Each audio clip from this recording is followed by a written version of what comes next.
Welcome to Sweet Life Beat Life. We hope this video helps. In this video, I will explain how to make salsa masala at home. First, select the freshest produce and whole spices. Next, we'll roast our vegetables to bring out their best flavors. Then, we'll prepare a fragrant spice blend, or masala, from scratch. Finally, we'll combine everything to create a delicious and unique salsa that's perfect for any occasion. Let's get started.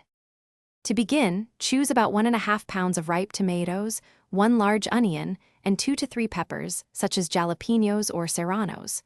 You'll also need a small bunch of fresh cilantro and a 2-inch piece of ginger. For our masala, gather whole cumin, coriander, and a few green cardamom pods. Don't forget about 6 to 8 cloves of garlic. Preheat your oven to 400 degrees Fahrenheit. Roast the tomatoes, onions, and peppers on a baking sheet for about 20 to 25 minutes until softened and slightly charred. Meanwhile, gently toast your whole spices in a dry pan over medium heat for 1 to 2 minutes. Grind these toasted spices into a fine powder.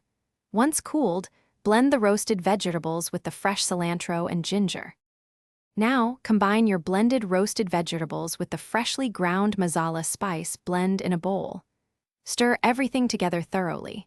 Squeeze in the juice from 1 whole lime. This adds a wonderful brightness. Taste and adjust the seasoning, adding salt as needed to enhance all the flavors. For the best taste, let your salsa masala rest for at least 30 minutes before serving. Thanks for watching. Consider subscribing if we helped you.